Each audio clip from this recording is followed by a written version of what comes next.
Chapter 620. Even if he was still the former Michael, he couldn't go up against Alex in any way. He wasn't sure when and how Alex had become so skillful and amazing in martial arts that he could defeat the Richard family's brawny bodyguards. He definitely couldn't withstand Alex's beating. Dejected, Michael contained his fury and said in a low voice, "Trump, it's my fault for being so rude earlier. I'm sorry, but could you please ask Elaine to see me? I have something important that I must ask her."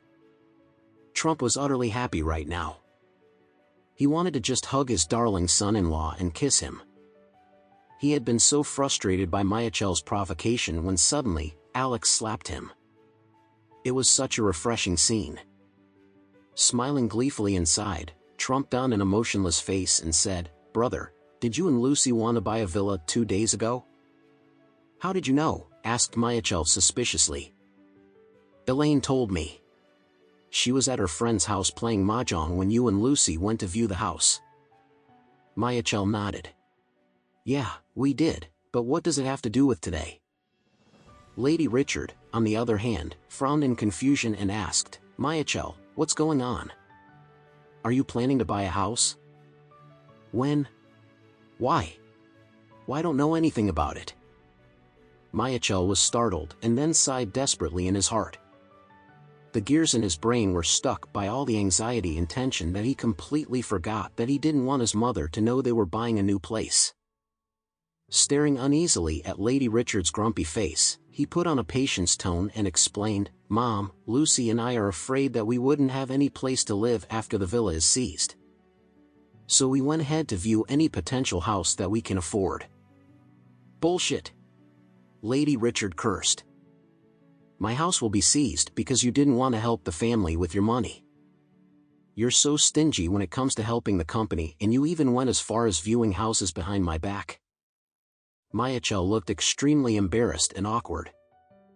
He knew that he couldn't settle his mother's wrath anytime soon. Frustrated, Lady Richard slapped him and shouted, "Ungrateful bastard! You don't believe in your own mother and choose to believe an outsider. Great, now your 25 million is thrown down the drain. You are literally driving us to a dead end, bastard." Trump felt quite bitter and upset when he heard that his brother had 25 million in his possession. He was once part of the family, but he only had 1 million in his savings. Later, he managed to increase his saving to 2 million after trading the antiques and some stipends from Emma. Unexpectedly, Michael had 25 million. Feeling sourish, Trump said, "No wonder. Brother, you transferred all the money to Lucy, didn't you?" Michael huffed angrily, "It's none of your business." Trump sighed and said, "Brother, you've given Lucy so much money. Even if she doesn't want to cheat on you. There are many young men out there who dream that a rich woman would be able to support them financially and they would grasp onto her tightly like she is their lifebuoy." "What do you mean by that?" Michael demanded, frowning angrily. Trump pretended to be shocked and said, "Haven't you read all those real-life cases on the internet? There are so many similar cases out there. Some young men will target rich old women like Lucy and seduce them with their youthful energy. When the time comes, they would simply say something like, 'I don't want to work anymore.' Then, these rich women will immediately give them cars and houses, keep them as their toy boy, or even elope with them." Then, Trump shook his head and said regretfully, 25, Michael, 25 million. I wonder how many young men are surrounding Lucy like bees to flowers. I'm afraid she can't make the decision in an instant."